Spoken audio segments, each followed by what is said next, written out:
Hello guys, welcome back to waiter media. HbA1c ఈ test గురించి, procedure గురించి చాలా మంది అడుగుతున్నారు కదా. సో దీని గురించి క్లియర్గా మనం తెలుసుకోవడానికి రైట్ నౌ అపోలో హాస్పిటల్స్కి వచ్చామన్నమాట. ఇక్కడ రవిశంకర్ ఎరుకులపాటి సార్ ఉన్నారు, సీనియర్ ఎండోక్రైనాలజిస్ట్. సార్ అడిగి దీని గురించి చాలా విషయాలు తెలుసుకుందాం. ఎవరైతే చివరి వరకు చూస్తారో వాళ్ళకి చాలా కీలకమైన విషయాలు తెలుస్తాయి. Hi sir. హలో అండి. సో HbA1c టెస్ట్ ఇది అసలు ఎప్పుడు చేస్తారు, ఎలాంటి వాళ్ళకి చేస్తారు, చేశాక ఎలాంటి టెస్ట్లు వస్తూ ఉంటాయి, అంటే రిజల్ట్ ఎలా విధంగా వస్తూ ఉంటుంది, దీని మీద రకరకాల డౌట్స్ ఉన్నాయి ఆడియన్స్కి. దీని గురించి కాస్త ఎక్స్ప్లెయిన్ చేస్తాను. HbA1c అంటే గ్లైకేటెడ్ హిమోగ్లోబిన్. ఈ టెస్ట్ అనేది డయాబెటీస్ స్క్రీనింగ్ కోసం వాడచ్చు, అలానే డయాబెటీస్ మానిటరింగ్ కోసం కూడా వాడచ్చు. అంటే బ్లడ్ షుగర్ లెవెల్స్ ఎలా ఉన్నాయని చెప్పి మానిటర్ చేసుకోవడానికి కూడా వాడచ్చు. ఈ టెస్ట్ అసలు ఎందుకు చేస్తారు అని కనుక చూసినట్లయితే, మనకి బ్లడ్ షుగర్ లెవెల్ చెక్ చేసుకున్నప్పుడు ఆ సెకండ్లో బ్లడ్ గ్లూకోజ్ ఎంత ఉందో మాత్రమే తెలుస్తుంది. Last 2 to 3 months sugar average తెలుసుకోవాలి అని అంటే వాడేటువంటి టెస్ట్ని మనం HbA1c అని చెప్పి చెప్తా ఉంటాం. దీన్నే వైద్య భాషలో గ్లైకేటెడ్ హిమోగ్లోబిన్ అని కూడా పిలుస్తూ ఉంటారు. ఈ గ్లైకోజిలేటెడ్ హిమోగ్లోబిన్ అసలు ఎలా పనిచేస్తుంది ఆ టెస్ట్ అనే విధానం కనుక చూసినట్లయితే, మన బాడీలో రెడ్ సెల్స్ అని ఉంటాయి, తెలుసు కదా. బ్లడ్లో రెడ్ బ్లడ్ సెల్స్ ఉంటాయి, ఎర్ర రక్త కణాలు అని చెప్పి చెప్తూ ఉంటారు. ఈ రెడ్ బ్లడ్ సెల్స్లో హిమోగ్లోబిన్ ఉంటుంది. మన బ్లడ్లో ఉండేటువంటి గ్లూకోజ్ ఏదైతే ఉందో అది వెళ్ళి ఈ రెడ్ సెల్స్కి అటాచ్ అవుతూ ఉంటాం, హిమోగ్లోబిన్. ఆ పర్సంటేజ్ని దాన్ని సైంటిఫిక్ టెక్నాలజీని వాడుకుంటూ చెక్ చేసుకునేటువంటి విధానమే మనం గ్లైకేటెడ్ హిమోగ్లోబిన్ లేదా HbA1c. ఈ HbA1c అనేది డయాగ్నోసిస్ కోసం వాడచ్చు, అలానే మనం దాన్ని మానిటరింగ్ కోసం కూడా వాడచ్చు.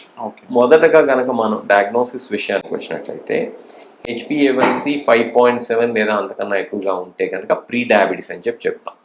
అలానే HbA1c కనుక 6.5 లేదా అంతకన్నా ఎక్కువగా ఉంటే, 5.7 లేదా అంతకన్నా ఎక్కువగా ఉంటేనేమో ప్రీ డయాబెటీస్, 6.5 లేదా అంతకన్నా ఎక్కువగా ఉంటేనేమో టైప్ 2 డయాబెటీస్ కావచ్చు, టైప్ 1 డయాబెటీస్ కావచ్చు, అలానే ఏ రకమైన డయాబెటీస్ అయినా కావచ్చు. కన్ఫర్మ్ చాలా వరకు కన్ఫర్మ్. కానీ దీంట్లో కొన్ని కేవియర్స్ ఉన్నాయి, పిట్ ఫాల్స్ ఉన్నాయి.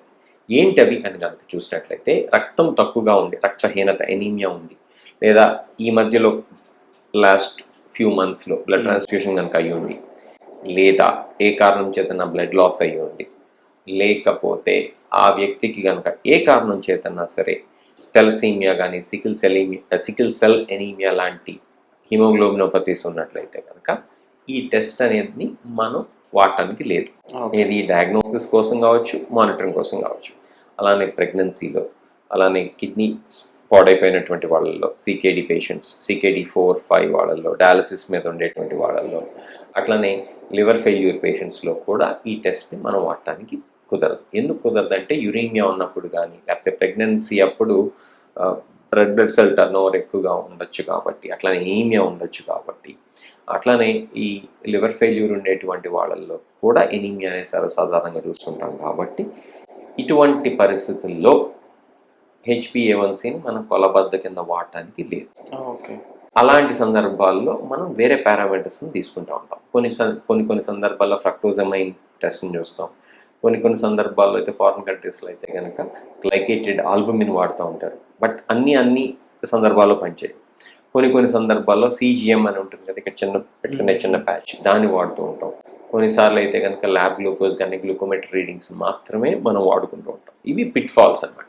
బట్ ఈ పిట్ ఫాల్స్ని కనుక తీసేసి పక్కన పెడితే, ఆ పిట్ ఫాల్స్ లేనటువంటి వాళ్ళల్లో, ఆ పరిస్థితులు లేనటువంటి వాళ్ళల్లో HbA1c is a very good test for both screening as well as for diagnosis and treatment of diabetes. So మీరు చెప్పినట్టు డిఫరెంట్ టెస్ట్ అనేవి ఇక్కడ మెన్షన్ చేయడం జరిగింది, బికాస్ ఆఫ్ లోపల ఉన్న అన్ని మనకి ఎఫెక్ట్ అవుతున్నాయి చూసి. బట్ ఏదైనా ఇది అంటే ఈ HbA1c చేశాక దాన్ని బట్టి డెసిషన్ తీసుకుంటారా, లేదా ఇండివిజువల్గా వేరే టెస్ట్ ప్రకారం దీన్ని? 2 రకాలుగానే చేస్తాం. ఎవరికైనా కొత్తగా డయాబెటీస్ ఉంది అని తెలుసుకోవాలనుకుంటే HbA1c అనేది చేయొచ్చు. అలానే డయాబెటీస్ వచ్చేసిన తర్వాత అది ఎంత కంట్రోల్లో ఉంది, ఎంత కంట్రోల్లో లేదు అని చెప్పి తెలుసుకోవడానికి కూడా మనం HbA1c టెస్ట్ని ప్రతి 3 నెలలకు ఒకసారి సుమారు చేసుకుంటూ ఉంటాం.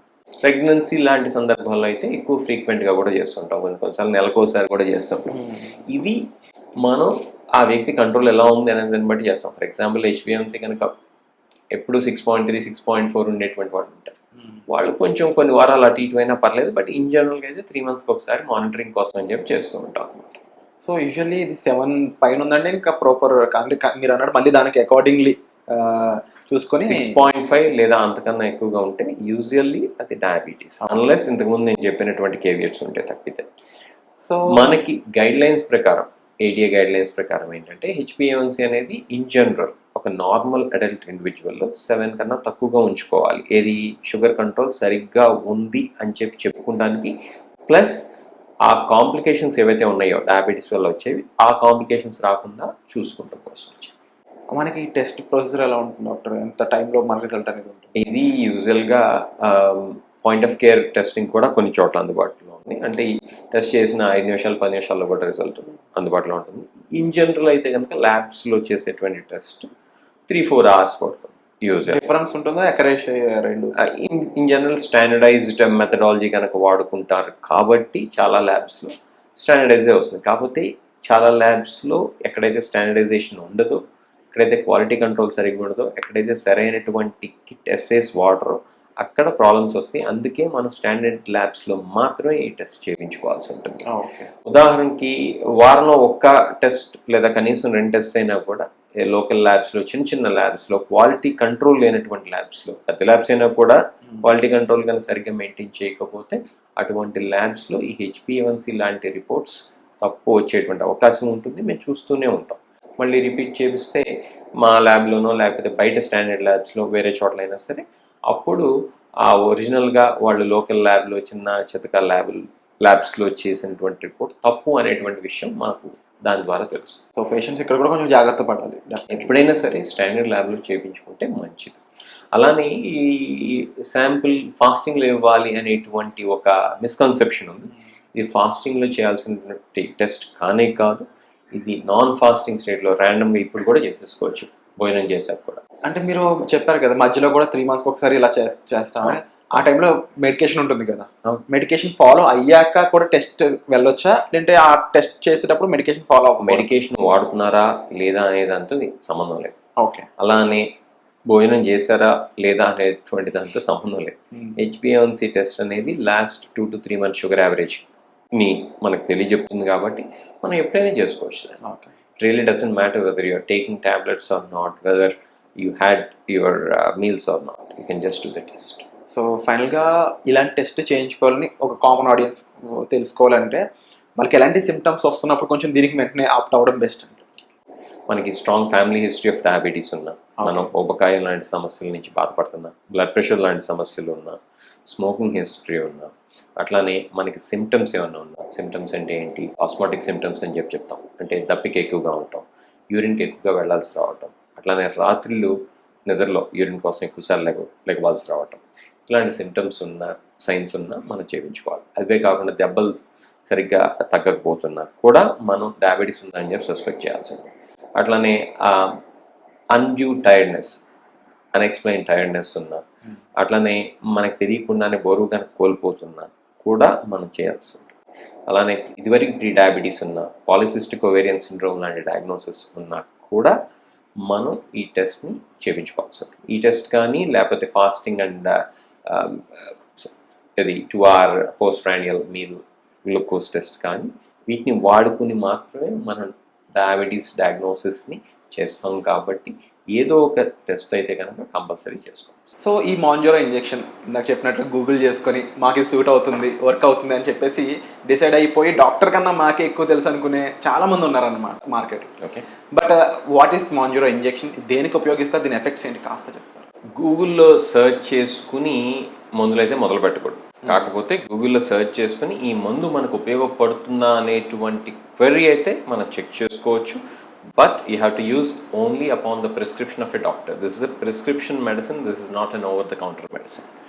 ఇది మన సొంతంగా వాడుకునేటువంటి మందు కానే కాదు. ఇది డాక్టర్ ప్రిస్క్రిప్షన్ ద్వారా మాత్రమే వాడుకోవాల్సినటువంటి మందు. దురదృష్టవశాత్తు భారతదేశంలో ప్రిస్క్రిప్షన్ లేకుండా కూడా చాలా మందులు గవర్నమెంట్ రూల్స్కి వ్యతిరేకంగా అందుబాటులో ఉంటున్నాయి. అలా వాడకూడదు మందులు. ఎప్పుడు ఏ మందు వాడకూడదు. ప్రిస్క్రిప్షన్ మెడిసిన్ అయింది. మోంజారో కూడా అటువంటి మందుల కోవకే వస్తుంది. ఓకే. మోంజారోలో ఉండేటువంటి మందు టెర్జెపటైడ్ అనేటువంటి మందుని మోంజారో అనేటువంటి పేరుతో ఎలై లిల్లీ కంపెనీ వాళ్ళు మార్కెట్ చేశారు. ఓకే. ఇది GLP-1 receptor agonist, GIP agonist అనేటువంటి గ్రూప్ ఆఫ్ మాలిక్యూల్స్ కోవలోకి వస్తుంది. ఈ గ్రూప్ ఆఫ్ మాలిక్యూల్స్ 2005 నుంచి కూడా ప్రపంచవ్యాప్తంగా అందుబాటులో ఉన్నాయి. కాకపోతే ఆ మాలిక్యూల్స్ని అభివృద్ధి చేసుకుంటూ పోయి ఇప్పుడున్నటువంటి ఈ 2026 ఫిబ్రవరిలో ఈ వీడియో చేస్తున్నాం కాబట్టి ఇప్పటికీ బాగా ఇవాల్వ్ అయినటువంటి మాలిక్యూలే ఈ యొక్క మాంజారో లేదా టెర్జపెటైడ్. ఈ మాలిక్యూల్ని అసలు మనం ఎందుకు వాడతాం, ఎలా వాడతాం అని కనుక చూసినట్లయితే ఇంజెక్షన్ రూపంలో అందుబాటులో ఉంది, సబ్క్యూటేనియస్ ఇంజెక్షన్ అనమాట. అలానే ఎందుకు వాడతాం అని కనుక చూసినట్లయితే ముఖ్యంగా మనం వాడేటువంటి ఇండికేషన్ ఒబేసిటీ కోసం వాడతాం. అలానే ఒబేసిటీ లేకపోయినా కూడా షుగర్ కంట్రోల్ కోసం టైప్ 2 డయాబెటీస్లో వాడుకోవచ్చు. ఇంకా చూసుకుంటూ పోయినట్లయితే కనుక మన భారతదేశంలో దీనికి ఇండికేషన్ కాదు, కానీ ప్రపంచంలో వేరే చోట అయితే అబ్స్ట్రక్టివ్ స్లీప్ యాప్నియా కూడా కొన్ని దేశాల్లో దీనికి లైసెన్స్ ఉంది. అబ్స్ట్రక్టివ్ స్లీప్ యాప్నియా అంటే ఇప్పుడు మీరు చెప్పిన ఈ మూడు కూడా కొంచెం సిమిలారిటీ ఓవర్లాప్ ఉన్నటువంటివి. సో యూజువలీ ఫస్ట్ పాయింట్, ఏ మెడిసిన్ అయినా సరే బయటకు వచ్చాక కొంతమందికి ఇది కొంచెం వేరే సైడ్ ఎఫెక్ట్స్ ఇస్తుంది అన్నట్టు కొన్ని భ్రమలు ఉంటూ ఉంటాయి. కొన్ని దాంట్లో నిజం కూడా చూసాం, కొన్ని మెడిసిన్స్కి ఉంటాయి.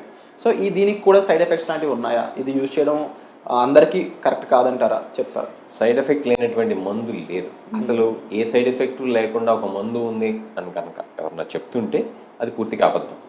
ఎందుకంటే ఒక కెమికల్ ఒక పని చేస్తుంది అని అంటే దానికి ఏదో ఒక సైడ్ ఎఫెక్ట్ ఉంటుంది. సైడ్ ఎఫెక్ట్ లేకుండా పారాసెటమాల్ కూడా లేదు. అలానే మాంజారోకి అంటే టెర్జపెటైడ్కి కూడా సైడ్ ఎఫెక్ట్స్ ఉన్నాయి. ముఖ్యంగా మనం టెర్జపెటైడ్తో చూసేటువంటి సైడ్ ఎఫెక్ట్స్ ఏమేంటంటే నాజియా, వికారంగా ఉంటాం, కొంతమందికి అయితే వాంతులు అవటం, వామిటింగ్స్, అలానే డైరియా, కాన్స్టిపేషన్ కూడా చూస్తూ ఉంటాం. ఇవే కాకుండా కొంతమందిలో హెయిర్ ఫాల్ ఉంటుంది. రేర్గా ఎక్కడో నియాన్ అనేటువంటి సైడ్ ఎఫెక్ట్ కనిపిస్తుందా అనేటువంటి కంటికి సంబంధించినటువంటి డౌట్ కూడా ఉంది. కానీ ఇంతవరకు అయితే డెఫినెటివ్గా ఇది ప్రూవ్ కాలేదు. ప్యాంక్రియాటైటిస్ లాంటి సమస్యలు వస్తుందా అనేటువంటి డౌట్ కూడా ఉంది, కానీ డెఫినెటివ్గా అయితే ప్యాంక్రియాటైటిస్ దీనివల్ల వస్తుందని ఎక్కడ మనకి ఇదమిద్దంగా సరైనటువంటి సైన్స్ లేవు. మెడులరీ థైరాయిడ్ క్యాన్సర్ ఉండేటువంటి వాళ్ళల్లో ఇది వాడకూడదు. మెడులరీ థైరాయిడ్ క్యాన్సర్ ఫ్యామిలీలో ఉన్నా కూడా ఈ మందు వాడకూడదు. ఇవి మనం తీసుకోవాల్సినటువంటి జాగ్రత్తలు. అలానే ప్రెగ్నెన్సీ ప్లాన్ చేసుకుంటున్నాను, ప్రెగ్నెంట్ ఆల్రెడీ అయ్యి ఉన్నా, లేకపోతే లాక్టేటింగ్ మదర్స్లో కూడా ఇది వాడకూడదు. ఇట్లాంటి జాగ్రత్తలు అయితే మనం కంపల్సరీ పాటించాల్సి ఉంటుంది.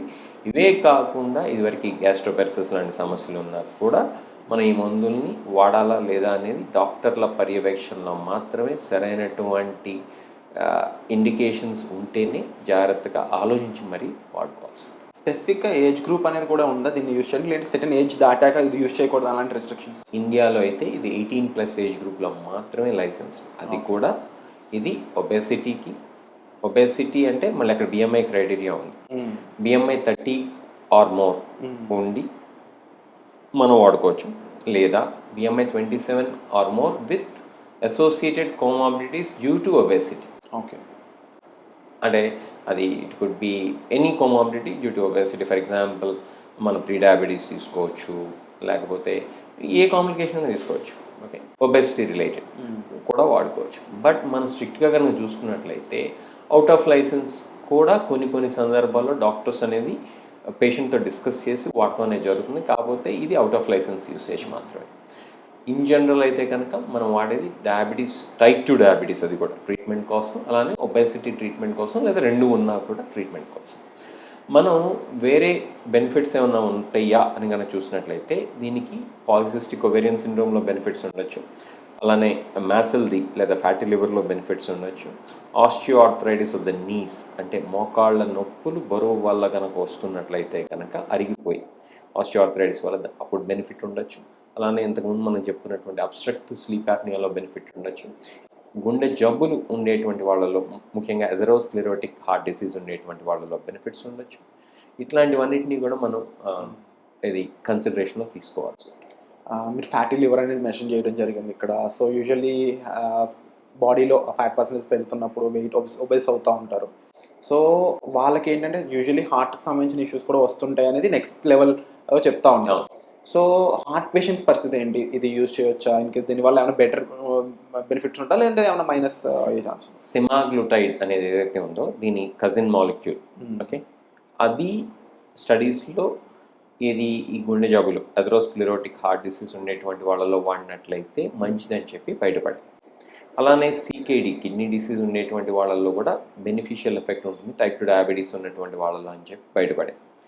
ఇది క్లాస్ ఎఫెక్ట్ కన్నా మనం కనుక పరిగణించినట్లయితే డెఫినెట్గా టెర్జపటైడ్ కూడా అలాంటి బెనిఫిట్స్ ఉండొచ్చా అనేటువంటి క్వశ్చన్ వస్తుంది.